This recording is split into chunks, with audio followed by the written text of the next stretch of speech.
சங்கீதம் 51:6 வாசிங்க. ஆஹ்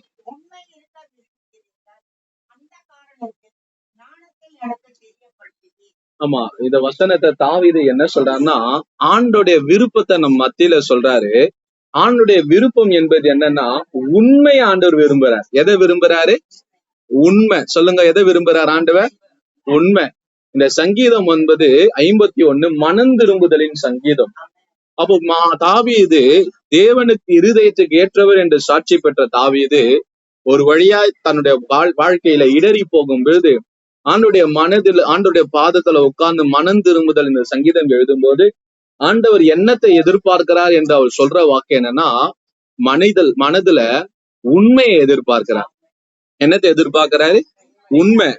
தேவனுடைய இருதயத்துக்கு ஏற்ற தாசன் என்று தேவன் தன்னிடம், அந்த தாசனிடம் தேவன் எதிர்பார்க்கிற ஒரு குணம் என்னன்னா உண்மை. உண்மை என்பது ட்ரஸ்ட்வர்த்தி, நம்பிக்கைக்கு பாத்திரர். என்னவது?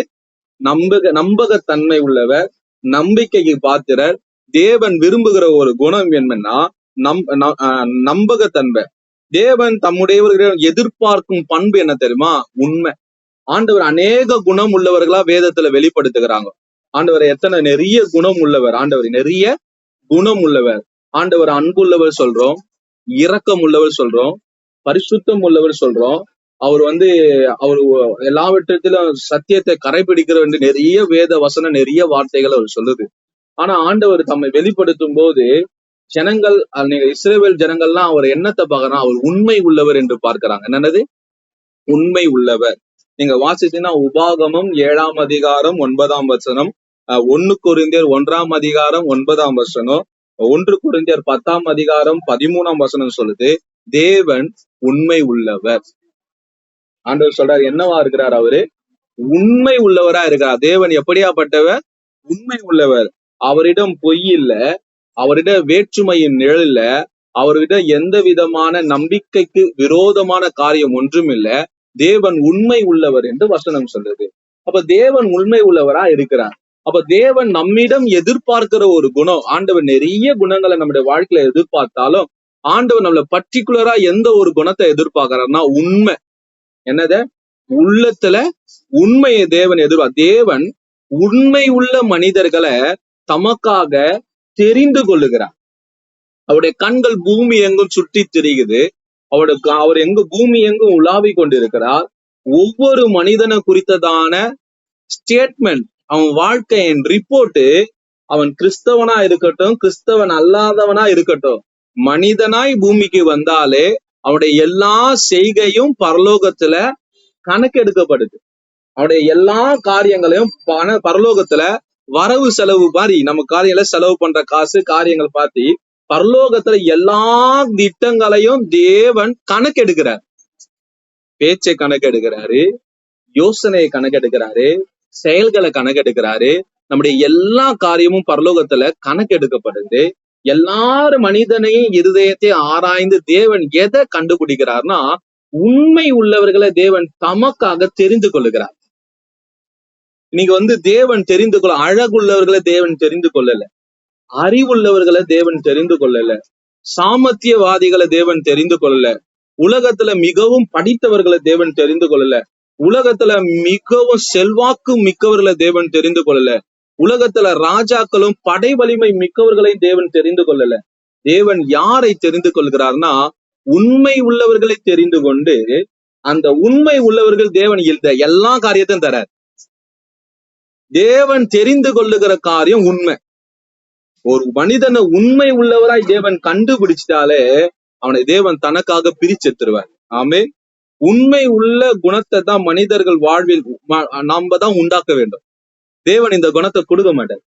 மனுஷன் இந்த குணத்தை உருவாக்க வேண்டும். நம்முடைய குணத்துல நம்ம மோல்டு பண்ண, நம்ம உண்மை உள்ளவர்கள் என்ற குணத்தை நம்முடைய வாழ்க்கையில நம்ம தீர்மானிக்கணும். ஆண்டவரே, இன்னையில இருந்து நான் உண்மையா இருப்பேன், என்னுடைய எல்லா காரியங்களும் உண்மையா இருப்பேன். ஒவ்வொரு மனிதனும் தீர்மானிக்க வேண்டியது உண்மை. தேவன் நம்மை கண்டுபிடிப்பதற்கான காரணம், அவர் கண்டுபிடிச்சு பலன் தருகிறார்.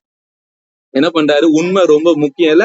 வேதம் எதை ரொம்ப இம்பார்ட்டன்ட் பண்ணி நிறைய காரியங்களை சொன்னாலும் அதில் மிக முக்கியமானது உண்மை. வேத வசனம் சொல்லுது, உண்மை உள்ளவன் என்று எண்ணி இந்த கனமான ஊழியத்துக்கு தேவன் நம்மை அழைக்கிறார். உண்மை உள்ளவர்களை தேவன் ஊழியத்துக்கு அழைக்கிறார். உண்மை உள்ளவர்களிடம் தேவன் பொறுப்புகளை கொடுக்கிறார். உண்மை உள்ளவர்களிடம் பரலோகம் சில திட்டங்களை கொடுக்குது. நம்ம பரலோக ராஜ்யம் என்பது என்ன? தேவன் பரலோகத்துல ஆட்சி செய்து அந்த ராஜ்யம் பூமி வரைக்கும் அது விரிவாக்கப்பட்டு இருக்குது. இந்த பூமியில யார் தேவனுடைய அம்பாஸ்டரா பிரதிநிதியா இருக்க முடியும்னா உண்மை உள்ளவர்கள்.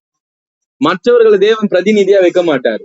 இப்போ நம்ம ஒரு தூர தேசத்துக்கு போகும்போது, நம்ம பெரிய செல்வந்தனா இருக்கும் பொழுது, நமக்கு நிறைய காரியங்கள்லாம் தேவன் கொடுத்து இருக்கும் போது, நம்ம வெளிநாட்டுக்கு கடந்து போகும்போது யார்கிட்ட ஒப்பு விட்டுட்டு போவோம்? உண்மை உள்ளவர்கள் கிட்ட. நம்மளை ஏமாத்தாத ஆளு, நம்ம இடத்துல இருந்து காரியங்களை தட்டி பறிக்காத ஆளு, நம்ம இடத்துல பொய் சொல்லாத ஆளுகளை தேர்ந்தெடுத்து அவர்களிடத்த பொறுப்பை ஒப்பு விடுச்சுதான் இந்த உலகத்துல இருக்கிற எஜமான்களே கடந்து போகிறாங்க. தேவனும் அதே போலதான் உண்மை உள்ளவர்கள் வசம் தம்முடைய நன்மைகளை ஒப்பு கொடுக்கிறார். அப்போ தேவன் எதிர்பார்க்கிற ஒரு குணம் என்னன்னா உண்மை. நீங்க வாசிச்சீங்கன்னா 1 தீமோத்தேயு 3ஆம் அதிகாரம் 11வது வசனத்தை வாசிப்போம்.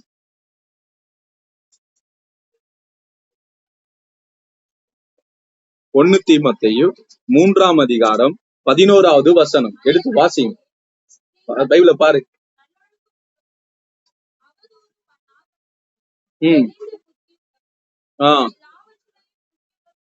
ஆமா, வேத வசனத்தின் பிரகாரம் வேத வசனத்துல ஆண் பெண் என்ற வேறுபாடுகள் இல்ல, ஜெண்டர் வேறுபாடு இல்ல, ரேசிசம் ஜாதி வேறுபாடு இல்ல, உயர்ந்தவன் தாழ்ந்தவன் செல்வந்த ஏழை என்ற எந்த ஒரு வேறுபாடும். வேதம் வேறுபாடுகளை கடந்தது.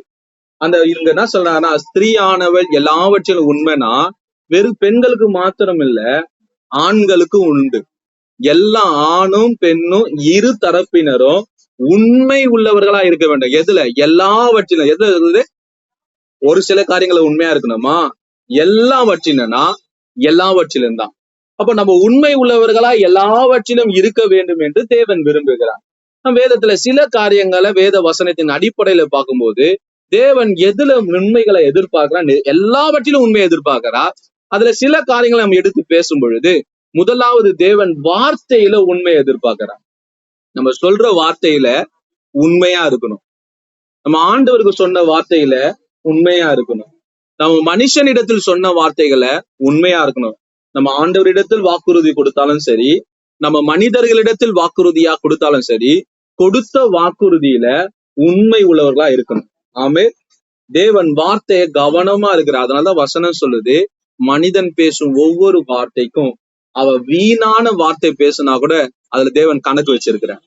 அப்போ வார்த்தையில உண்மை உள்ள வசனம் சொல்லுது, யார் பரலோக ராஜ்யத்துக்கு போவான் என்று வசனம் சொல்லுதுன்னா, ஆணை இட்டதுல நஷ்டம் நேரிட்டாலும் அதை செய்கிறவன் பரலோக ராஜ்யத்துக்கு போவான் என்று வசனம் சொல்லுது.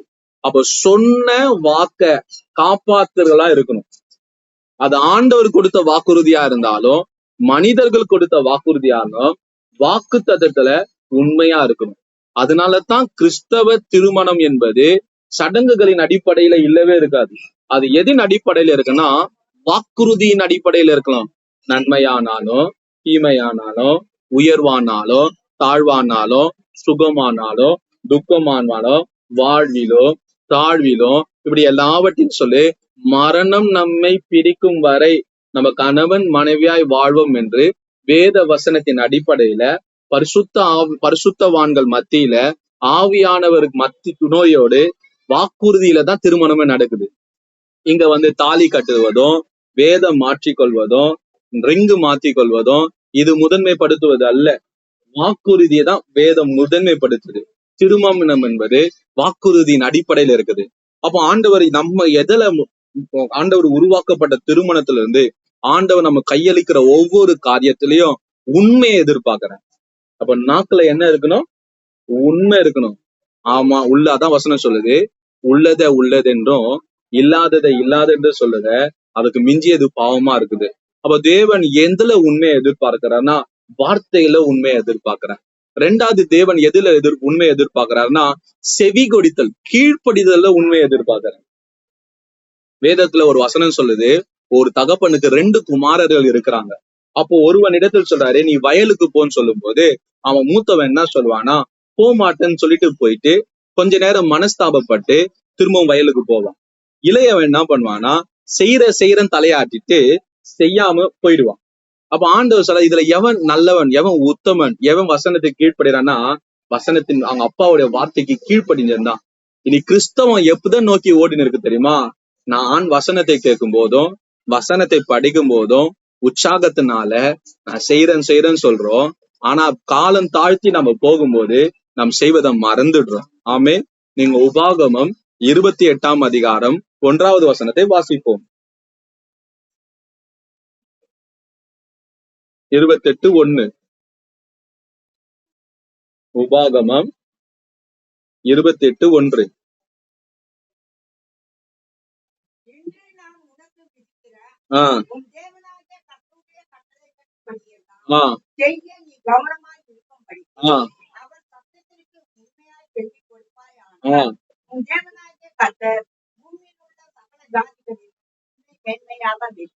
சத்தத்துக்கு செவி கொடுப்பதில்ல, அதாவது கீழ்ப்படிதல்ல உண்மை இருக்கணும். ஆண்டவர் எதுல அடுத்ததுன்னா வார்த்தையில முதலாவது உண்மையை எதிர்பார்க்கிறார், 2வது செவி கொடுத்தல், கீழ்ப்படிதல். அப்ப யாருக்கு கீழ்ப்படினோம்? தேவனுக்கு கீழ்ப்படினோம், பெரியவர்களுக்கு கீழ்ப்படினோம், நமக்கு அதிகாரியா இருப்பவருக்கு கீழ்ப்படினோம், தாய் தகப்பனுக்கு கீழ்ப்படினோம். இப்ப செவி கொடுக்க வேண்டிய வசனம் சொல்லுது, தேவன் கொடுத்த கட்டளைகளுக்கும் நியமங்களுக்கும் அதுல நம்ம கீழ்ப்படிய செவி கொடுக்க ஒபே பண்ண உண்மையா இருக்கணும்னு சொல்ற. எதுல உண்மையா இருக்கணும்? உனக்கு தேவன் எதை செய்யின்னு சொல்றாரோ அதுல உண்மையா இருக்கணும். தேவன் எதை செய்ய வேண்டாம்னு சொல்றாரோ அதுல உண்மையா இருக்கணும். அந்த உண்மை தவறும் பொழுது நம்முடைய வாழ்க்கையில மிகப்பெரிய பிரச்சனைகள் வரும்.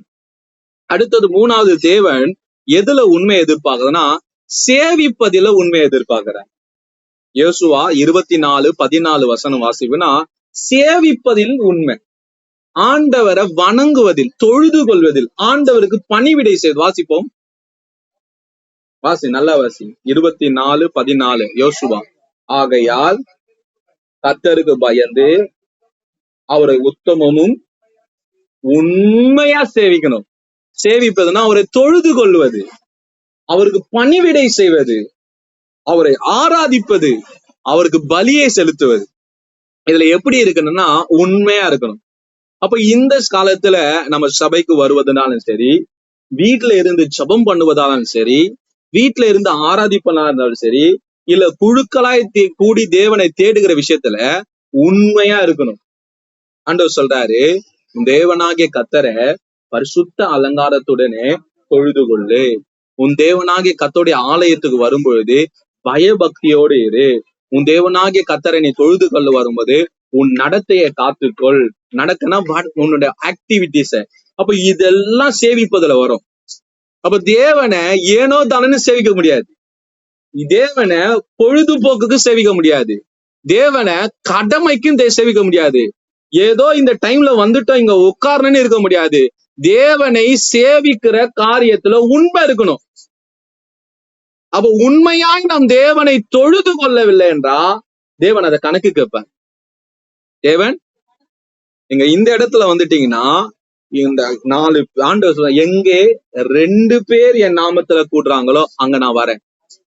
இங்க கடவுள் இருக்கிற பரிசுத்தமுள்ள தேவன் பரலோகத்துல எப்படி வீற்று இருக்கிறாரோ 24 தூதர்கள், அந்த 24 மூப்பர்கள், எத்தனையோ கோடி தூதர்கள் சிங்காசன பரிசுத்தர் பரிசுத்தர் என்று எப்படி பயபக்தியோடு ஆராதிக்கிற இடத்துல இருக்கிறாரோ 2 பேரும் தான் அங்கே இருக்கிறார். அங்க உள்ள தேவன் தான் இங்க இருக்கிறாரு. அப்ப இங்க நம்ம தேவனை எப்படி பண்றோம்? கனம் பண்றோம். ஆண்டவரை நம்ம அசட்டை பண்ணோம்னா அது நம்ம வாழ்க்கையில மிகப்பெரிய பிரச்சனையை உண்டாக்கும். அப்ப தேவனை இங்க தொழுது கொள்ளுகிற விஷயம் ரொம்ப முக்கியம். அப்ப 2 பேர் வீட்டுல கை கோத்து ஜெபம் பண்றீங்களா, அங்க சேவிக்கிற நீங்களே தனியா ஜெபிக்கிறீங்களா, அதுல உண்மை இருக்கணும். அவரு ரொம்ப தெளிவா இருக்கிறாரு. அந்த காரியங்களை நீங்க மிஸ் பண்ணீங்கன்னா ரொம்ப பெரிய பிரச்சனை வரும். வேத வசனத்துல அவர் ஒரு முறை குத்தானா அந்த முறையை மாற்றவே முடியாது. தூபங்கா வசனத்துல பாத்தீங்கன்னா பலிப்பிடத்துல அந்த ஆசரிப்பு கூடார கட்டிய பிறகு பலி நெருப்பு எங்க இருந்தமோ வந்துச்சு, வானத்துல இருந்து வந்துச்சு. அந்த நெருப்பை எடுத்துதான் தூபம் போடணும். அந்த நெருப்பு எடுத்துதான் தூபம் போடணும். ஆரோனுடைய குமாரர்கள் என்ன பண்ணுவாங்கன்னா தூபம் போடுறதுக்கு வெளியே இருந்து நெருப்பை கொண்டு வந்துடும். அப்ப என்ன ஆகும் தெரியுமா? அவங்க தேவனால அடிச்சு செத்துருவாங்க. அப்ப ஆரோன் வாயை பொத்தின்னு அமைதியா இருப்பான். ஏன்னா தேவன் ஒரு காரியத்தை இப்படி செய்யணும்னு சொன்னா அப்படிதான் செய்யணும். அதை மாத்தி செஞ்சீங்கன்னா வசனம் சொல்ல அக்னிய அக்கனி தேவனுடைய சமூகத்துல வரக்கூடாது. அப்ப ஆண்டவர் எப்படி நம்ம ஆராதிக்க சொல்றாரு? நீங்க வீட்டுல இருந்து கிளம்பும் போது ஆராதிக்கு உங்க ரத்தத்துல கழுவி ஒப்பு குத்து வரணும். பய பக்தியோடு தேவ சமூகத்துக்கு வரணும். ஆண்டவரை பார்க்க போறேன். அன்னைக்கு தேவன் அடிச்சாரு, இன்னைக்கு அடிக்க மாட்டார்ல இல்ல. நேற்றும் இன்றும் என்றும் மாறாதவர். கிருபை நம்மளை தடுக்குது. தேவனுடைய காரியங்கள்ல நம்மள வெளியரங்கமா பிரச்சனை இல்லைன்னாலும் சில காரியங்களும் தோய்வு உண்டாகும். அது நமக்கு தெரியாது. அப்ப ஆராதிக்கிற முறையில உண்மை இல்லைன்னா பிரச்சனை உண்டாகும். அப்போ நீங்க பாத்தீங்கன்னா நம்ம ஒழுக்கமா உண்மையா தேவன் விரும்புகிற பிரகாரம் சேவிக்கலன்னா ஆரோனின் குமாரர்கள் நியாய தீர்ப்பு நாள்ல எழுந்து கேட்பாங்க, தெரியாத நாங்க ஒரு அக்கினியை கொண்டு வந்ததுனால அன்னைக்கு அழிச்சு போட்டீங்களே, இன்னைக்கு இந்த கூட்டம் தெரிஞ்சு பண்றாங்களே, என்ன பண்ணி அவன் கேள்வி கேட்கும். அப்ப தேவன் எந்த மனிதனும் கேள்வி கேட்கிற இடத்துல இருக்கவே மாட்டாரு. அங்க நீதி செஞ்சானா இங்கே நீதி செய்வார். அப்ப நம்ம வரும்பொழுது உட்காரும் போது பயத்தோடு, ஒரு சின்ன குழந்தைகளா இருந்தா பிரச்சனை இல்லை, கருத்து தெரியாம அந்த பிரச்சனை இல்லை. கருத்து தெரிஞ்ச நேரத்துல நம்ம உட்கார பண்ணணும். பாஸ்டர் தாமஸ் ராஜ் சொல்லாரு, என் பிள்ளைக ஆராதனை ஸ்தலத்துல இங்க அங்கன்னு போனா வீட்டுல பிச்சை எடுத்துருவேன்றாரு. எங்க உட்கார வைக்கிற அங்கதான் உட்காரணுமா? அப்படின்னா நான் ஆராதனை ஸ்தலத்துல என் பிள்ளைய உட்கார வச்சதால என் 5 பிள்ளைகளை ஊழியத்துல இருக்கிறாங்கன்ற. அப்ப நாம என்ன பண்ணனா, இந்த ஆராதனை ஸ்தலத்துல வரும்பொழுது வீட்டுல இருந்தாலும் சரி, சர்ச்சுக்கா இருந்தாலும் சரி, நீங்க எங்கன்னா கூடி ஜெபிச்சா அதுல கரெக்டா இருக்கும். ஆமே. முதலாவது வார்த்தையில உண்மையா இருக்கணும். 2வது செவி கொடுத்தல் கீழ்ப்படிதல்ல உண்மையா இருக்கணும். 3வது சேவிப்பதில்ல தேவனை வொர்ஷிப் பண்ணதுல உண்மையா இருக்கணும். 4வது என்னன்னா சித்தம் செய்வதில் உண்மையா இருக்கணும். சித்தம் தேவ சித்தம் செய்வதில் உண்மையா இருக்கணும். எடுத்து வாசிப்போம். 1 சாமுவேல் 2ஆம் அதிகாரம் 35வது வசனம். 1 சாமுவேல் 2ஆம் அதிகாரம் 35. மைக்ல படி, நல்லா படிங்க.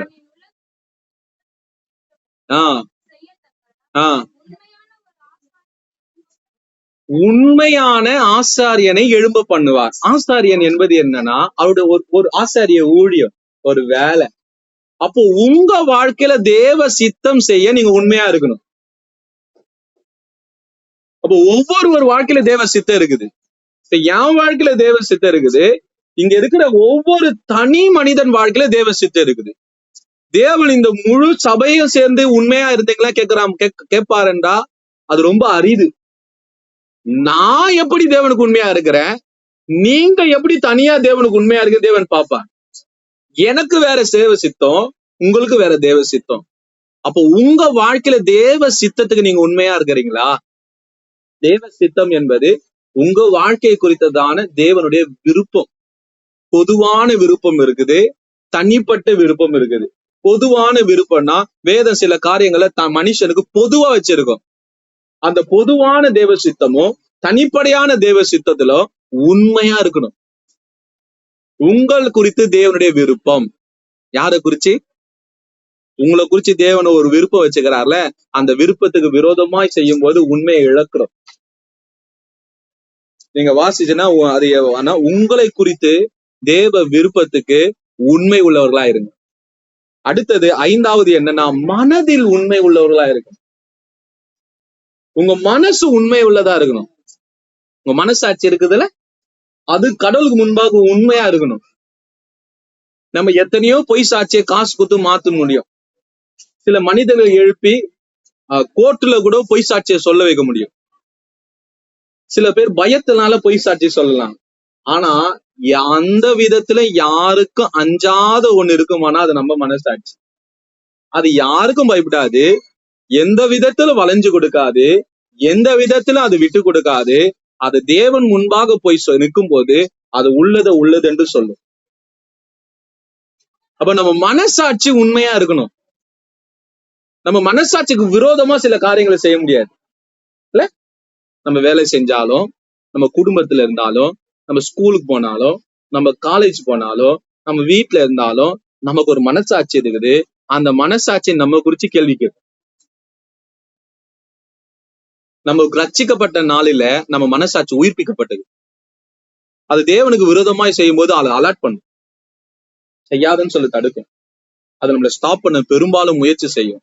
ஏன்னா பாவம் செய்கிறனால மனசாட்சி செத்து போச்சு. நம்ம என்னைக்கு ஆண்டவரை ஏற்றுக்கொள்ளுமோ நம்ம மனசாட்சி உயிர்ப்பிக்கப்பட்டது.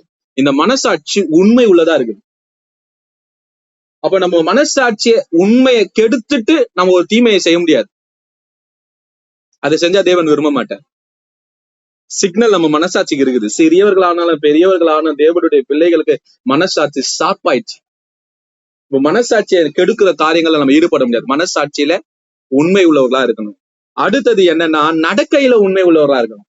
ஆக்டிவிட்டிஸ், ஒவ்வொரு செயல்கள்ல நான் எனக்கு கொடுக்கப்பட்ட என்னுடைய நடக்கையில நான் உண்மையா இருக்கணும். ஆமே, நடக்கையில உண்மையா இருக்கணும். அடுத்தது பரிசுத்தத்துல உண்மையா இருக்கணும். இதெல்லாம் வசனம் இருக்குது, நான் உங்களுக்கு அப்புறம் சொல்ல தரேன். பரிசுத்தத்துல நீங்க வாசிச்சீங்கன்னா 2 நாளாகமும் 34:31-18 சொல்லுது. அவங்க பரிசுத்தமானவர்களை உண்மையா இருந்தாங்க. 2 நாளாகமம் 31:18, 2 Chronicles 31:18.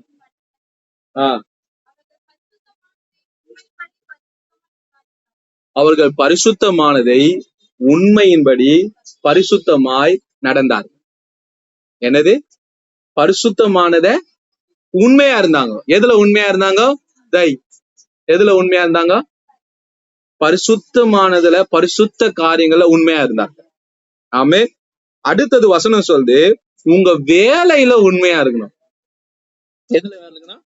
நீங்க 2 நாளாகமும் 34:12 வாசிங்க. 2 நாளாகமும் 34:12 வாசிப்போம். இப்போ உங்களுக்கு கொடுக்கப்பட்ட வேலையில உண்மையா இருக்கணும். இப்போ உங்களுக்கு என்ன வேலை? படிக்கிற பிள்ளைகளுக்கு படிக்கிறது வேலை. உன் படிப்புல உண்மையா இருக்கிறியா? வேலை செய்யறதுக்கு வேலை இல்ல உண்மை. உன் வேலையில உண்மையா இருக்கிறியா? நீ குடும்பத்துல இருந்தா உன் குடும்பத்துல ஒரு உண்மை இருக்குது, அதுல உண்மையா இருக்கிறியா? உனக்கு கொடுக்கப்பட்ட வேலையில நீ உண்மையா இருக்கணும். உண்மையை சொல்ல ஆண்டவர் இதெல்லாம் கணக்கு கேட்பாரு. எனக்கு நான் உங்களுக்குள்ள சொல்லிட்டு நானும் போய் அதை தீவிரமா படிக்கிறேன். அப்ப ஆண்டவர் எதுல உண்மையா இருப்பாருன்னா உன் வேலையில உண்மையா எதிர்பார்க்கிறாரு. உனக்கு என்ன கொடுக்கப்பட்ட வேலை? படிக்கிற பிள்ளைங்க படிக்கல உண்மையா இல்லைன்னா ஆண்டவர் கணக்கு கேட்பார். ஏன்னா எத்தனையோ பேர் படிக்காதவங்க இருக்கிறாங்க, எத்தனையோ பேர் ஸ்கூலுக்கு அனுப்ப முடியாதவங்க இருக்கிறாங்க, எத்தனையோ பேர் பள்ளிக்கு செல்ல வசதி இல்லாத ஆட்கள் இருக்கிறாங்க. அவங்க எல்லாம் ஆண்டவர் கேட்பாங்க, நீ உனக்கு கொடுக்கப்பட்டதுல நீ அதுல உண்மையை இழந்துட்டுனா ஆண்டவர் கணக்கு வைப்பார். எத்தனை பேர் படிக்காம ரோட்ல நீங்க பாத்துக்கிறீங்களா? இந்த மூளை அச்சுக்குன்னு அந்த வளையத்தை சுத்துறவங்க எல்லாம் படிக்கல. அவங்க தெருவுல டான்ஸ் ஆடுறவங்க படிக்கல. நம்ம வயதுக்கு உட்பட்ட ஆட்கள் தெருவுல தர்மம் எடுக்கிறாங்க, அவங்க படிக்க முடியாம சூழ்நிலை இருக்கிறாங்க. அப்ப அவங்கள பார்க்கும்போது பரிதாபப்படுவது இல்ல, அந்த நிலைமைக்கு என்னை வைக்காம என்னை பள்ளிக்கு அனுப்பி வச்சுக்கிறாருல, அத நான் உண்மையா இருக்கணும். எத்தனை பேர் வேலை இல்லாம இருக்கிறாங்கல்ல, வேலைக்காக கஷ்டப்பட்டுக்கிறாங்க. வேலை இருக்கிற நம்ம வேலையில உண்மையா இருக்கணும். நம்ம 8 மணிக்கு வேலைன்னு சொன்னா 8 மணிக்கு வேலைக்கு போயிடணும். ஏதோ முடியாத காரை எக்ஸ்கியூஸ் கேட்டா ஒரு உத்தரவு கேட்டுன்னு ஒரு பர்மிஷன் கேட்டு போகணும். பொய் சொல்லக்கூடாது. நம்ம பொய் சொல்லும் போது நம்ம எஜமானுக்கு வேணா தெரியாம இருக்கலாம், ஆனா கடவுள் நம்ம பாக்குறாருல. அப்ப ஆண்டவர் அந்த உண்மையை எதிர்பார்க்கிறாருல. மத்தவங்க எப்படின்னு தெரியாது, கிறிஸ்தவர்களா நாம நம்ம வேலையில உண்மையா இருக்கும். ஆண்டவர் உண்மையை எதிர்பார்க்கிறார். ஆமே. அடுத்தது எதுல உண்மைன்னா உள்ளத்துல உண்மை இருக்கணும். ஹார்ட். உன் உள்ளான மனுஷன் ஒருத்தர் இருக்கிறான் தெரியுமா? இங்க வெளியே இருக்கிற சரீரம் நான் இல்ல, உள்ள ஒரு மனுஷன் இருக்கிறான் தெரியுமா? அந்த உள்ளான மனுஷன் தான் நான். அந்த உள்ளான மனுஷன்ல நான் உண்மையா இருக்கணும். ஆமே. அடுத்தது எத்துல உண்மையா இருக்கணும்னா தேவனை ஆராதிக்கிற விஷயத்துல உண்மை உள்ளவர்களா. வொர்ஷிப்ல ஆண்டவர் ஆராதிக்க வந்துட்டீங்கன்னா அதுல உண்மையை எதிர்பார்க்கிறேன். அதனாலதான் வசனம் சொல்றது, உன் தேவனாகிய கர்த்தரிடத்தில் உன் முழு இருதயத்தோடும் முழு ஆத்துமாவோடும் முழு மனதோடும் முழு பலத்தோட அன்புக்கு வொர்ஷிப் பண்ணும்போது உன்னை நீ உண்மையா ஒப்பு கொடுக்கணும். அடுத்தது எதுல உண்மை உள்ளவர்களா இருக்கணும்னா உறவுகளுக்கு உண்மை உள்ளவர்களா இருக்கணும். எதற்கு? உறவுகளுக்கு. உறவுகளுக்கு என்னுடைய ரிலேஷன், எனக்கு சம்பந்தப்பட்ட உறவுகளுக்கு என்ன பண்ணனா, நான் ஒரு குடும்பத்துல இருக்கிறேன்னா என் மனைவிக்கு உண்மையா இருக்கணும், கணவனுக்கு உண்மையா இருக்கணும், தாய் தகப்பன்மாருக்கு உண்மையா இருக்கணும், பிள்ளைகளுக்கு உண்மையா இருக்கணும், நண்பர்களுக்கு உண்மையா இருக்கணும், என்னை சார்ந்து இருக்கிற எல்லா உறவுகளுக்கு நான் உண்மையா இருக்கணும். அடுத்தது எதுல உண்மையா இருக்கணும்னா பண காரியத்துல உண்மையா இருக்கணும். எதுல உண்மையா இருக்கணும்? பணம் தவறு இல்ல, பண ஆசை தவறு. உங்களுக்கு கொடுக்கப்பட்ட பணத்துல உண்மை உள்ளவர்களா இருக்கணும். அடுத்தது எதுலன்னா தேவன் உங்களை அழைத்த அழைப்புல உண்மையா இருக்கணும். கிட்டத்தட்ட 13 காரியங்களை உங்களுக்கு சொல்லியிருக்கிறேன். எத்தனை காரியங்களை சொல்லியிருக்கிறேன்? 13 காரியங்களை தேவன் உண்மை உள்ளவர்களை எதிர்பார்க்கிறார். உண்மையான எதுல இருக்கணும்? தேவனுடைய சாயலா. தேவன் நம்மளை எப்படி படைச்சார்னா அவருடைய சாயலா படைச்சார். அவருடைய சாயலின்படியும் அவர் ரூபத்தின்படி படைச்சார். வசனம் சொல்லு தேவன் உண்மை உள்ளவர். அப்ப ஆதாம் படைக்கப்பட்ட நாள்ல எப்படி இருந்தாருன்னா உண்மை உள்ளவராகவே இருந்தார். பாவம் செய்யும் பொழுது அவர் உண்மையை இழந்துட்டாரு. இன்னும் ஆழமா சொல்லனா ஆதாமுடைய வாழ்க்கையில பாவம் வந்தது காரணமே அவர் உண்மையில இல்லாததுதான். அவருக்கு கொடுக்கப்பட்ட காரியம் என்ன தெரியுமா? தோட்டத்தை பண்படுத்தவும் பாதுகாக்கவும். அந்த காரியத்துல அவர் உண்மையா இல்லாததுனால காட்டு மிருகமாகிய பாம்பு உள்ள வந்துச்சு. அது தோட்டத்துல இருக்கிற விலங்கு இல்ல, வெளியே இருக்கிற விலங்கு உள்ள வந்தது காரணம்னா அவர் தோட்டத்தை சரியான விதத்துல பாதுகாக்கிறது தான். உண்மை இல்லாததுனால பாவம் வந்தது. பாவம் வந்ததுனால அவன் வாழ்க்கையில டோட்டலா உண்மை இழந்துட்டான். அப்போ உங்களுக்கு கொடுக்கப்பட்ட இந்த காரியத்துல நீங்க உண்மை இல்லாதவர்களா இருப்பீர்களானா உங்க வாழ்க்கையில மிகப்பெரிய இழப்புகளை நம்ம சந்திப்போம். தேவன் ஏன் இன்னைக்கு நம்மளோடு பேசுறாருன்னா இழப்புகளை சந்திப்பதுல இழப்புகளை தடுப்பதற்காக. ஆதாமுடைய உண்மை இல்லாத தன்மை தான் இன்னைய வரைக்கும் உலகம் பிரச்சனைக்குள்ளாயின்னு இருக்குது. மிகப்பெரிய ப்ராப்ளத்தை சந்திச்சு கொண்டு இருக்குது. அப்ப அதுல இருந்து நம்ம கற்றுக்கொள்ள வேண்டியது தெரியுமா? நாம உண்மையற்றவர்களாய் மாறி போவோமானா நாமோ பிரச்சனைக்குள்ள மாறுவோம், நம்முடைய சந்ததியும் பிரச்சனைக்குள்ள வரும். அதுக்கு நம்ம ஆளாக கூடாது. ஆமே. எனவே தேவனின் விருப்பம் என்ன தெரியுமா? திரும்பவும் அவருடைய சாயல்ல உண்மை உள்ளவரா நம்ம மாறணும். திரும்பவும் என்னவா மாறணும்? அவருடைய சாயல்ல உண்மை உள்ளவர்களாய் மாற வேண்டும் என்று தேவன் விரும்புகிறார். அதனால்தான் வசனம் சொல்லுது, நீதிமொழிகள் 28ஆம் அதிகாரம் 20ஆம் வசனம் சொல்லுது, நீ உண்மையா இரு, உன்னை எல்லா பரிபூர்ண ஆசீர்வாதத்தை நானே தரேன்னு சொல்றேன். யாருக்கு ஆசீர்வாதம் வரும் தெரியுமா? யாருக்கு? உண்மை உள்ள மனுஷனுக்கு. பூமிக்குரிய ஆசீர்வாதமா இருந்தாலும் பரலோகத்தின் ஆசீர்வாதமா இருந்தாலும் செழிப்பினா என்ன ஆசீர்வாதம் என்று அந்த வார்த்தை கீழே வர எல்லா காரியமும் யாருடைய வாழ்க்கையில தேவனே தருவார் தெரியுமா? உண்மையா இருந்தா போதும்.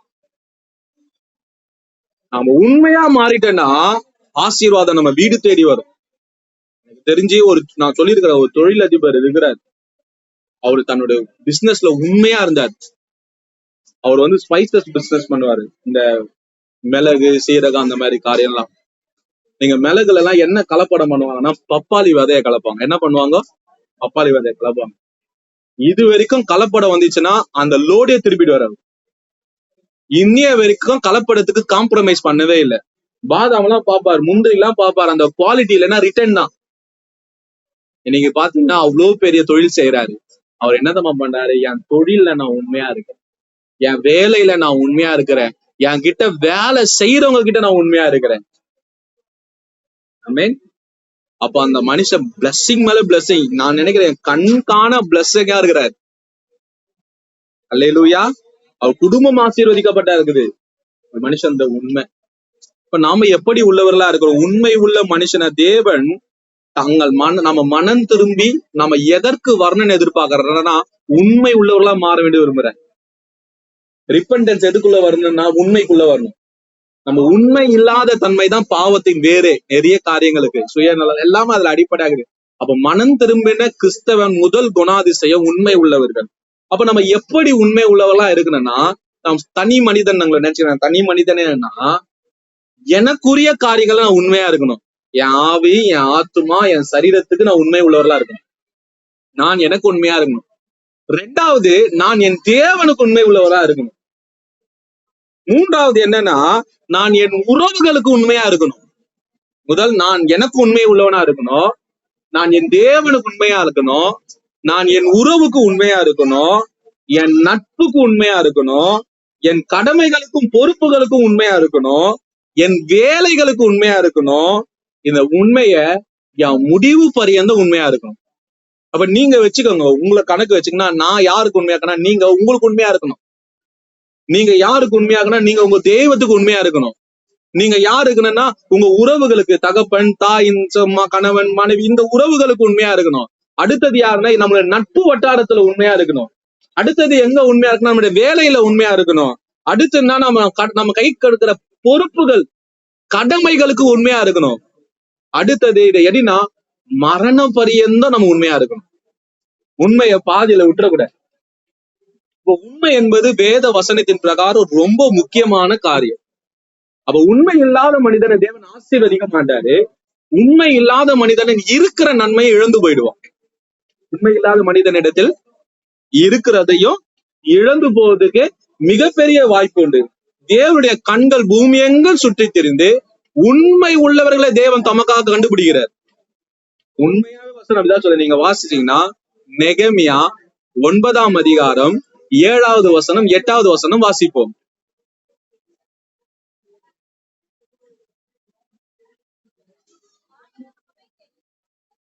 சவுண்ட வாசிமா, மைக்ல வாசி.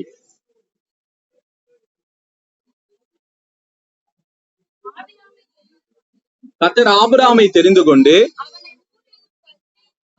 அவனை ஊர் என்னும் கல்தேயர் பட்டணத்திலிருந்து புறப்பட பண்ணி அவனுக்கு ஆபிரகாம் என்று பெயரிட்டு, தேவனாகிய கர்த்தர் நீர் அவன் இருதயத்தை உமக்கு முன்பாக உண்மையாக கண்டார். எத்தனையோ பேர் அந்த கல்தேயர் தேசத்துல, ஊர் என்ற பட்டணத்துல எத்தனையோ பேர் இருந்தாங்க. இந்த பாபிலோன்ல எத்தனையோ ஆண், எத்தனையோ பெண் வாழ்ந்தாங்க. ஆனா ஏன் ஆபிரகாமை தேவன் தனக்கென்று தெரிந்து கொண்டார்னா, அவன் கர்த்தருக்கு முன்பாக உண்மையா இருந்தார்.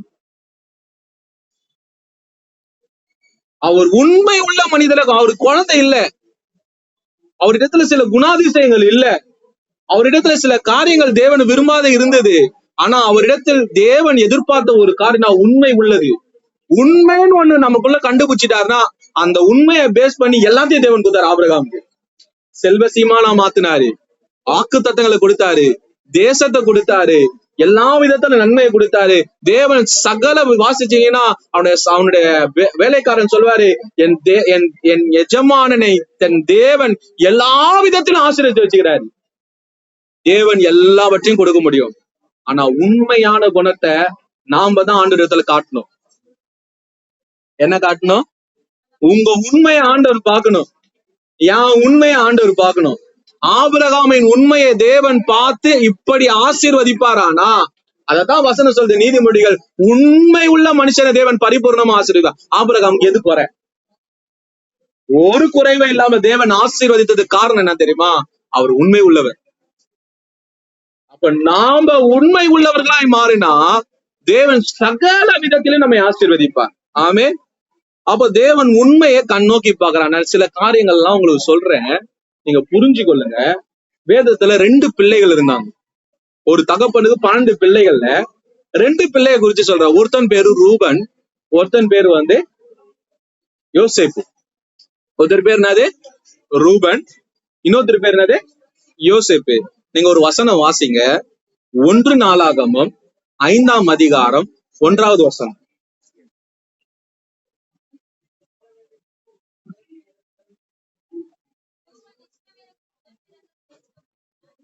ரூபன் யாக்கோபு என்ற இஸ்ரவேலுக்கு முதல் பிறந்த சிரேஷ்ட புத்திரன். முதல் பிள்ளை அவர்தான். ரூபன் தான் என்ன பிள்ளை? முதல் பிள்ளை. வாசிப்போம். ஆனாலும்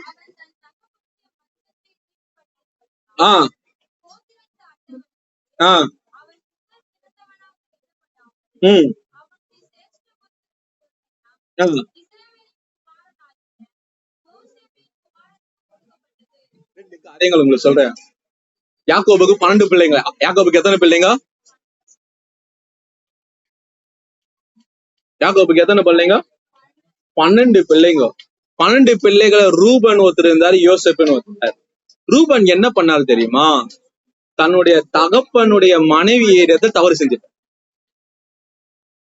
அவன் தன் உறவுக்கு உண்மையா இல்லை. எதுக்கு உண்மையா இல்ல? உறவுக்கு உண்மையா இல்ல. அவன் தன் தகப்பனுக்கு உண்மையா இல்ல, தன் தாய்க்கு உண்மையா இல்ல, தன் தெய்வத்துக்கு உண்மையா இல்ல, தேவன் தன்னை நம்பி கொடுத்த பொறுப்புக்கு அவன் உண்மையாவே இல்ல. அப்ப இவன் யாருன்னா யாக்கோபோடு முதல் பிள்ளை. அவன் சேஷ்ட புத்திர பாகனா முதல் பிள்ளைக்கு 2 மடங்கு சொத்து போகும். எத்தனை மடங்கு சொத்து போகும்? 12 பிள்ளையை காட்டிலும் அவங்களுக்கு 2 மடங்கு சொத்து போகும். நீங்க வாசிச்சீங்கன்னா ரூபனுக்கு 2 மடங்கு சொத்து போல. யாருக்கு 2 மடங்கு சொத்து போச்சுன்னா யோசேப்புக்கு 2 மடங்கு சொத்து போச்சு. ஏன் யோசேப்புக்கு 2 மடங்கு சொத்து போச்சுன்னா அவன் எகிப்துக்கு கொண்டு போகப்பட்டான். அவன் அடிமையா இருந்தான். அடிமையா இருந்த இடத்துல தன் எஜமானனுக்கு தீமை செய்கிற, துரோகம் செய்கிற இடத்துக்கு வந்துச்சு. ஆனா போத்திபாருக்கு அவன் துரோகம் செய்யாததுனால, தனக்கு கொடுக்கப்பட்ட பொறுப்புல உண்மையா இருந்ததுனால 2 பிள்ளைகளும் கடவுளுக்கு முன்னாடி வந்தாங்க. ஒருத்தர் ரூபன், ஒருத்தன் யோசேப்பு. 2 பேர் இருதயத்தை தேவன் பார்த்து, நீ பிறந்தது முதலா இருக்கலாம், ஆனா உண்மை உள்ளவர்களுக்கு ஆசீர்வாதத்தை அளிக்கிற தேவன் யோசேப்பின் உண்மையை பார்த்து அவனுக்கு 2 மடங்கு ஆசீர்வாதம் கொடுத்தாரு.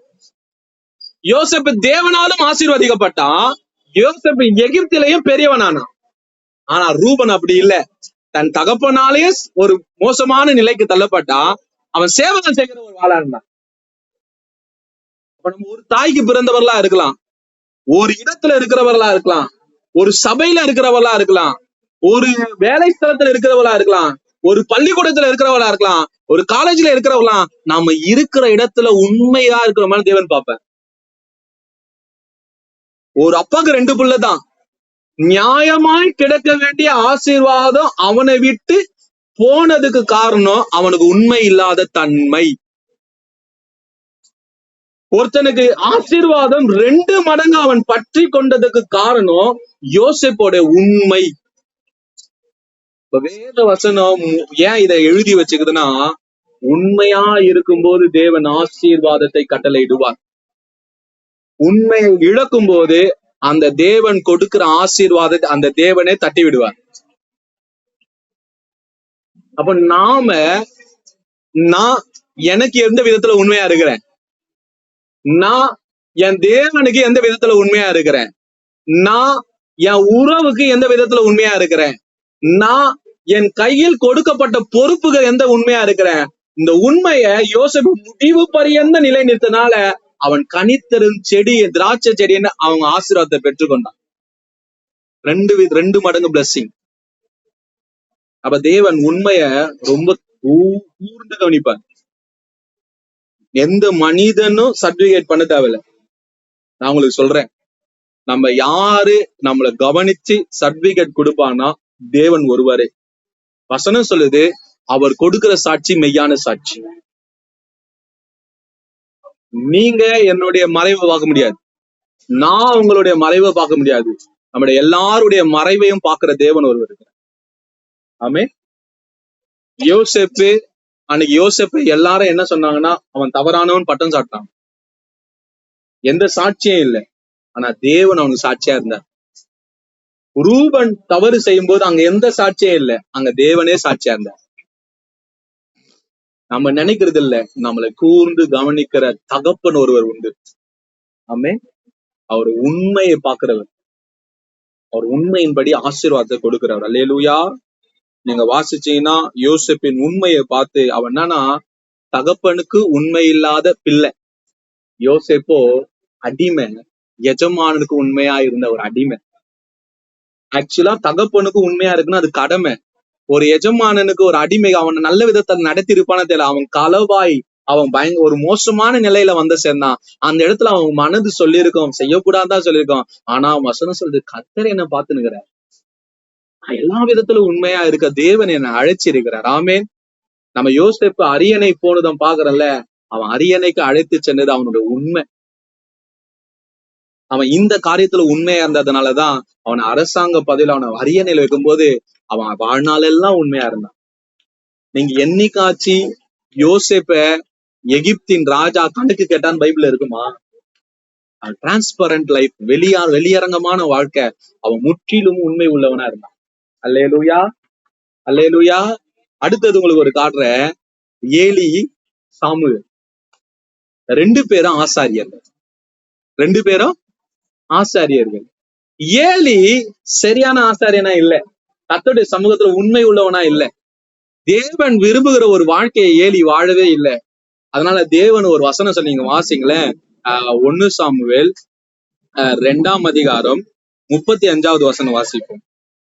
1 சாமுவேல் 1 சாமுவேல் 2ஆம் அதிகாரம் 35. நான் உள்ளத்துக்கும் என் சித்தத்துக்கும் செய்யத்தக்க உண்மையான ஒரு ஆசாரியனை தேர்ந்தெடுப்பேன். தேவன் அவனை ஆசாரியனா ஏலிய வச்சாரு. யாரு வச்சா? தேவன் அப்பாயின்மெண்ட் பண்ணாரு. அப்பாயின்மெண்ட் பண்ண ஏலி தன் நியாயாதிபதி பொறுப்புக்கோ தன் ஆசாரிய ஊழியத்துக்கோ தேவன் தன்னை நம்பி கொடுத்த பொறுப்புக்கு அவன் உண்மை இல்லாதவனாய் போனபடினால் குழந்தைய கொண்டு வந்து வச்சாரு தேவன். வசனம் சொல்ல, அவன் உண்மை உள்ளவன், அவன் உண்மை உள்ளவன், அவன் உண்மை உள்ளவன். வேத வசனம் சொல்லு தெரியுமா? மோசே தன் வீட்டில் எங்கும் உண்மை உள்ளவன். மோசைய சொந்த சகோதரன் ஆரோனோ மிரியாமோ குறை சொல்லி தப்பு செய்யும் போது மோசை எதிர்த்து பேசல, தேவன் வந்து வழக்காடினாரு. தேவன் யாருக்கு வழக்காடுவார்னா உண்மை உள்ளவருக்கு வழக்காடுவார்.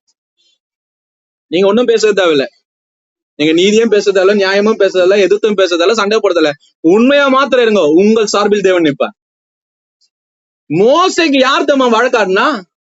யார் வக்காலத்துக்கு வந்தா தெரியுமா? தேவன். மோசைக்கு யாரு சப்போர்ட்? உண்மை உள்ளவர்களுக்கு தேவனே சப்போர்ட்டுக்கு வருவார். உண்மை இல்லைன்னா தேவனே எதிர்ப்பார். கர்த்தர் ரொம்ப நம்ம இந்த காரியத்துல அறிந்து கொள்ள வேண்டிய ஆழமான சத்தியம். 2 ஆசாரிய, ஏலி உண்மை இல்லாதவன், சாமுவேல் உண்மை உள்ளவன். தேவன் சாமுவேலை தெரிந்து கொண்டார். அப்போ நம்முடைய பொறுப்பை, தேவன் நமக்கு கொடுத்த ஊழியத்தை, தேவன் நமக்கு கொடுத்த கடமைகளை, தேவன் நம்மை நம்பி கொடுத்த எதுவும் இருந்தாலும், உங்க வேலையா இருக்கலாம், குடும்பமா இருக்கலாம், உறவா இருக்கலாம், நாம ஏமாத்தணும்னா தேவன் கணக்கு வைப்பார். ரொம்ப பயத்தோடுன்னு சொல்றேன். நான் உண்மை உள்ளவன் என்று நீ பேசல, உண்மையா ஆக வேண்டும் என்ற விருப்பத்தோடு பேசினீர்கள். ஆமென், ஆமென். உண்மையாய் ஆக வேண்டும் என்ற ரொம்ப தீவிரமான விருப்பத்தோடு பேசுறேன். கர்த்தர் நம்மோடு பேசணும். அல்லேலூயா, அல்லேலூயா. அப்போ முதலாவதே 2 சகோதரனை பார்த்தாரு ஆண்டவர். அடுத்தது 2 ஆசாரியனை பார்த்தாரு. 3வது ஒரு காரியத்தை சொல்றேன், ஒரு ராஜாவை பார்த்தேன், மெய்ப்பனை பார்த்தேன். தாவீது வசனம் சொல்லுது, தாவீது சாவுல் உண்மை இல்லாது போன பொழுது ராஜாவாய் தாவீதை தேவன் ஏற்படுத்தினார். எதுக்கு நம்ம ஏற்படுத்தினாரு? அவருடைய குவாலிட்டி என்ன தெரியுமா? அவர் ரொம்ப பெரிய ஆள்லாம் இல்ல, குடும்பமே வெறுத்த ஆளு. தேவன் எதற்காக அவரை தெரிந்து கொண்டாரு? அவர் ஒரு வார்த்தை சொல்லுவார், ஒரு விசை சிங்கம் வரும்போது, ஒரு விசை கரடி வரும்போது, எங்க அப்பா என்ன நம்பி கொடுத்த ஆட்டுக்காக என் உயிரை பணைய வச்சு அந்த உயிரை காப்பாத்தின அந்த உண்மை ஆண்டவர் பார்த்தார். அப்பா கொடுத்த ஆட்டுக்கே உயிரை பணைய வைப்பானா, என் ஜனத்துக்காக இவன் உயிரை பணைய வைப்பான் என்று எண்ணித்தான் தாவீதை தேவன் தெரிந்து கொண்டார். தாவீதை கொண்டு வந்து அரசனா மாத்தினாரு. எவ்வளோ எதிரிகள் சூழ்ந்து இருந்தாங்க. சவுலோட கைக்கு, பெலிஸ்தியருடைய கைக்கு, எத்தனையோ பொல்லாத மனிதருடைய கைக்கு எல்லாத்தையும் விலக்கி விலக்கி விலக்கி விலக்கி தாவீதை காப்பாத்தி கொண்டு வந்து தேவன் அரசனா ஆக்குனது காரணம் என்ன தெரியுமா? தான் உயிரை கொடுத்து என் ஜனத்தை பாதுகாப்பான்டா. ஆனா ஒரு ஸ்டேஜ் வரும்போது ஆரம்பத்துல இருந்த உண்மை பாதியில அந்த உண்மையை இழந்துட்டார். அவரே உயிரை எடுக்கிறவரா மாறினார். அவரே வசனம் நீங்க போய் பார்த்தீங்கன்னா, என் நாத்தான் வந்து அவர் தவறை உணர்த்தும் போது ஆடை வச்சுதான் சொல்லுவார். வழிபோக்கனுக்கு ஒரு ஆடை சமைத்து கொடுத்துட்டானே, அவனை என்ன பண்ணணும்? அவர் சொல்றாரு, ஆடுனா அவனுக்கு அவ்வளவு பிரியம், அவனை கொலை செய்யணும்னு சொல்றாரு. அப்ப என்ன சொல்றானா, நீதான் அந்த ஆளுன்ற. ஏன் அந்த ஆடை வச்சு தேவன் அவரோட பேசணும்னா, இந்த ஆட்டுல உண்மையா இருந்ததுனாலதான் உன்னை நீ அரசனா ஆக்கி வச்சிருக்கிறேன். திருப்ப சொல்றாரு, ஆட்டுல நீ உண்மையா இல்ல, அதனால இவ்வளவு ஒரு பிரச்சனை. எவ்வளோ காரியத்தை வச்சு ஆண்டவர் விலக்கி இருக்கலாம் அவருக்கு. ஏன் ஆடு அங்க நிறுத்தினா தெரியுமா? அந்த ஆடுதான் ஒரு அரசனாச்சு. அந்த ஆட்டு விஷயத்துல உண்மையா இருந்த மனுஷன் ஆளு விஷயத்துல உண்மையா இல்ல. குற்றமறியாத ஒரு மனிதனை கொலை செஞ்சான். குற்றமறியாத வாழ்க்கையில தவறுகளை செஞ்சு தவற மறைக்கிறதுக்குமா உண்மை உள்ளவனாய் ஒரு காலத்துல இருந்தான். அவன் பாதியில உண்மை அற்றவனா போயிட்டான். நீங்க வாசிச்சீங்கன்னா 1 ராஜாக்கள் 3ஆம் அதிகாரத்துல சாலமோன் ராஜா ஆகும்போது சொல்வாரு, உன் தாசனாகிய தாவீது உண்மை உள்ளவர் சொன்னாரு. அன்னைக்கு அவர் திருந்துட்டார். அதுக்கப்புறம் அவர் அந்த உண்மையை விட்டு இறங்கல. அல்லேலூயா. அதுக்கப்புறம் அவர் அந்த உண்மையை விட்டு இலகல. நீங்க வாசிக்கல 1 ராஜாக்கள் 3ஆம் அதிகாரம் 6வது வசனம். அதற்கு சாலமோன் தன் தகப்பனாகிய தாவீது என்னும் உமது அடியான் உம்மை பற்றிய உண்மையும் நீதியும் மன நேர்மையுமாய் உமக்கு முன்பாக நடந்தபடியே. தேவரே, அவர் பெரிய வசனம் சொல்ற சாலமோன் சொல்றாரு, அவர் உண்மையா இருந்தாரு. ஒரு காலகட்டத்துல அவர் உண்மையை இழந்து போயிட்டாரு. தேவன் கண்டித்து உணர்த்தும் போது அதுதான் அவர் எழுதுறாரு. சங்கீதம் 51:6 எழுதுறாரு, தேவன் இருதயத்தின் உண்மையை விரும்புகிறார் என்ற உணர்ந்து கொண்டு தன் வாழ்நாள்ல கடைசி வரைக்கும் அந்த உண்மையை வாழ்ந்தார். அதனால்தான் சாலமோன் சொல்றாரு, தேவரீர் என் தகப்பன் உமக்கு முன்பாக உண்மையும் உத்தமமும் நீதியுமா இருந்ததை நீ அறிந்து அவருக்கு இவ்வளோ பெரிய கிருபை செஞ்சீங்க. இன்னைக்கு தேவன் நமக்கு எதுக்கு தான் சொல்றாரு? இன்னைக்கு நாம உண்மை உள்ளவர்களா இருந்து உண்மையை இழந்து போய் இருக்கலாம். ஆண்டவர் திரும்பவும் நம்ம உண்மைக்குள்ள அழைக்கிறார். தாவீதுக்கு ஒரு வாய்ப்பை கொடுத்து அவன் வாழ்நாள்ல அவன் முடிவு பரியந்தத்துல அவன் உண்மையும் நேர்மையும் உத்தமும் என்று சாட்சி பெற்றது போல நம்மளும் நம்ம வாழ்க்கையை முடிப்போம். நம்மளும் அன்னைக்கு நம்மளை குறிச்சு ஒரு சாட்சி சொல்லணும். உண்மை உள்ளவர்கள், நேர்மை உள்ளவர்கள், கர்த்தருடைய காரியத்துல சரியா இருந்தவங்க. இப்ப நாம தான் முடிவு பண்ணணும். உண்மை உள்ள மனுஷன் பரிபூர்ண ஆசீர்வாதம் பெறுவான். உண்மை உள்ள மனுஷனை தேவன் பாதுகாக்கிறார். யாரு தேவன் பாதுகாக்கிறார்? வசனம் சொல்லுமா, உண்மை உள்ளவர்களை தேவன் தற்காக்கிறார் என்று வசனம் சொல்லுது. அப்ப நம்முடைய வாழ்க்கையில பாதுகாப்பு, ஆசீர்வாதம், தேவனுடைய நன்மைகள் எல்லாம் வருவதுக்கு காரணம் என்னன்னா உண்மை. நீங்க புரிஞ்சு கொண்டீங்களா? இன்னைக்கு உண்மையை இழந்து போயிட்டீங்கன்னா மனம் திரும்பும். கண்களை மூடி செபிப்போம். ஆண்டவரை நோக்கி பார்ப்போம். நான் எப்படி ஆண்டவருக்கு முன்னாடி இருக்கிறேன்? ஒரு 13 காரியங்கள்ல உண்மையை தேவன் எதிர்பார்க்கிறார். நான் வசனம் சொன்னேன். நான் தனி மனிதனா எடுத்தா நான் எனக்கு உண்மையா இருக்கணும். நான் என் தேவனுக்கு உண்மையா இருக்கணும். நான் என் உறவுக்கு உண்மையா இருக்கணும். என் நட்புக்கு உண்மையா இருக்கணும். என் வேலைக்கு உண்மையா இருக்கணும். என் ஊழியத்துக்கு உண்மையா இருக்கணும். முடிவு பரியந்த அந்த உண்மையை தேவன் எதிர்பார்க்கிறேன். நீங்க நம்ம உண்மை உள்ளவர்களா என்பது தேவனுக்கு தான் தெரியும். நாம நினைக்கிற மாதிரி தேவன் பார்க்கிறவர் இல்ல.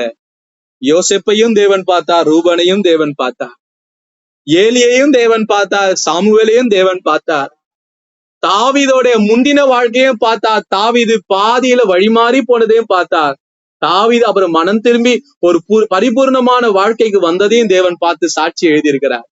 இன்னைக்கு தேவன் நம்மோடு பேசுகிற காரியம் என்னவென்றா உண்மை. உண்மை வசனம் சொல்லுது, உள்ளத்தில் உண்மை உள்ளவன் தேவன் எதிர்பார்க்க. தேவன் விரும்புவது உள்ளத்துல உண்மை. நம்ம ஏமாத்துனது யாருக்கு தெரியாம போகலாம், நாம் ஏமாத்துனது தேவனுக்கு தெரியும். தேவன் கண்ணோக்கி பார்த்து கொண்டு இருக்கிறார். தேவன் இன்னைக்கு ஒரு வாய்ப்பை கொடுக்கிறார். தயவு செய்து அதை பயன்படுத்தி கொள்ளுங்க. தேவன் உங்களை ஆசீர்வதிக்கவும் பாதுகாக்கவும் தேவன் விரும்புகிறதுனால இந்த உண்மையை நம்மோடு பேசி கொண்டு இருக்கிறார். இன்னைக்கு நிறைய கிறிஸ்தவர்கள் வழிமாறி போயிட்டாங்க. நிறைய ஊழியர்கள் வழிமாறி போயிட்டாங்க. இன்னைக்கு நிறைய பேருடைய வாழ்க்கை கேள்விக்குறியா இருக்குது. நான் மற்றவர்களை குறித்து பேசுவது எல்லாமே என் வாழ்க்கை தேவனுக்கு முன்பாக எப்படி இருக்குது என்று நான் கணக்கு கொடுக்க வேண்டும். உண்மை என்பது நானும் தேவனும் சம்பந்தப்பட்ட விஷயம். நீங்களும் தேவனும் தான். ஆண்டவர் உங்களை குறிச்சுதான் கேட்கிறார். மத்த மனுஷனை குறிச்சு ஆண்டவர் கணக்கு கேட்கறதில்ல. உங்களை குறிச்சு உங்களை இடத்துல கேட்கிறார். உண்மை எங்க? நீ யாருக்கு நான் தான் எனக்கு பைபிள் படி இந்த வசனத்தை நான் எடுக்கும் போது நம்ம தாராளமா உங்க இடத்துல பேசுறதுக்கு காரணம் என்னன்னா, நான் உண்மை உள்ளவன் என்று என்னை நிரூபிக்கிறதுக்கு பேசல. நான் உண்மை உள்ளவனா தேவனுக்கு முன்னாடி வாழணும். பயபக்தியோடு உங்க மத்தியில நான் பேசிக் கொண்டிருக்கிறேன். தேவன் உண்மை உள்ளவர்களா இருக்க வேண்டிய விரும்புகிறார். உங்க குடும்பத்துல ஒரு தாயா இருக்கிறீங்களா? ஒரு தகப்பனா இருக்கிறீங்களா? ஒரு கணவனா இருக்கிறியா? ஒரு மனைவியா இருக்கிறியா? ஒரு பிள்ளையா இருக்கிறியா? ஒரு ஸ்டூடெண்டா இருக்கிறியா? ஒரு எம்ப்ளாயி, ஒரு வேலையாளா இருக்கிறியா? ஒரு முதலாளியா இருக்கிறியா? அரசாங்கத்துல வேலை செய்யறியா? பிரைவேட் செக்டர் எங்க இருந்தாலும் உன்னுடைய தேவன் உண்மையை எதிர்பார்க்கிற. இன்னைக்கு வேட்டையாடிகள் அதிகமாய் ஆரம்பிச்சுட்டாங்க. மத்தவங்களுடைய நன்மைகளை பறிக்கிற ஒரு கூட்டம் பெருகி போச்சு. தன் சுகபோக ஜீவியத்துக்காக என்ன வேணா செய்யலான்னு ஒரு வாழ்க்கை வாடுற ஒரு கூட்டம் பெருகி போச்சு.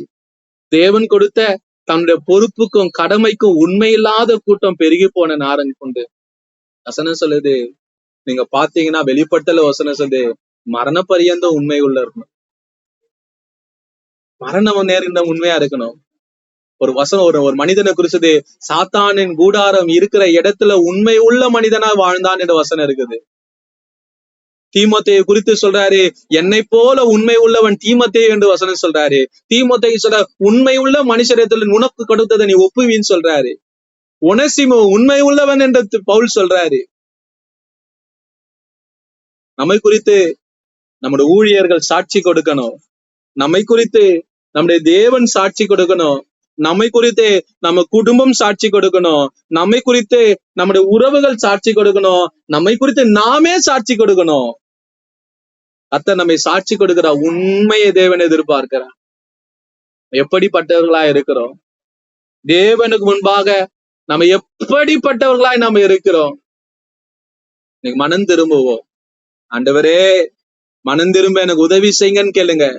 இந்த வசனத்தை கடைபிடிப்பதற்கு தேவனுடைய பலத்தை கேளுங்க. தேவன் சொல்றாரு, மோசே என் வீட்டில் எங்கும் உண்மை உள்ளவன். தேவன் மோசேக்கு பக்க துணையா வந்துட்டாரு, சப்போர்ட்டுக்கு வந்துட்டாரு. ஆண்டவர் உண்மை உள்ளவருக்கு சப்போர்ட் பண்ணுவாரு. உண்மை இல்லாதவருக்கு தேவன் சப்போர்ட் பண்ணவே மாட்டாரு. நீ 1000 ஜெபம் பண்ணாலும் ஆண்டவன் ஜெபத்துல உதவி செய்ய முடியாது. உண்மை உள்ளவர்கள் நீ செபிக்கலனாலும் பரவாயில்ல, ஆண்டவர் ஓடி ஓடி வந்து உனக்கு உதவி செய்ய காத்து கொண்டு இருக்கிறார். இன்னைக்கு ஒரு தீர்மானம் எடுப்போமா? நான் எனக்கு உண்மையா இருப்பேன் ஆண்டவரே. ஆண்டவரே என் வார்த்தையில உண்மையா இருப்பேன். நான் செவி கொடுத்தல்ல உண்மையா இருப்பேன். நான் சேவிக்கிறதுல உண்மையா இருப்பேன். நான் கர்த்தருடைய சித்தம் செய்வதுல உண்மையா இருப்பேன். என் மனதுல நான் உண்மையா இருப்பேன். என் நடக்கையில நான் உண்மையா இருப்பேன். பரிசுத்த காரியங்கள்ல நான் உண்மையா இருப்பேன். எனக்கு கொடுக்கப்பட்ட வேலையில நான் உண்மையா இருப்பேன். என் உள்ளத்துக்கு, என் உள்ளான மனிதனுக்கு நான் உண்மையா இருப்பேன். நான் தேவனை வொர்ஷிப் பண்ற வணங்குகிற காரியங்கள்ல உண்மையா இருப்பேன். என் உறவுகளுக்கு நான் உண்மையா இருப்பேன். பண விஷயத்துல நான் உண்மையா இருப்பேன். அழைப்புல உண்மையா இருப்பேன். ஆண்டவரே எனக்கு உதவி செய்யுங்க ஆண்டவரேன்னு கேட்போம். ஆண்டவர் உதவி செய்வார்.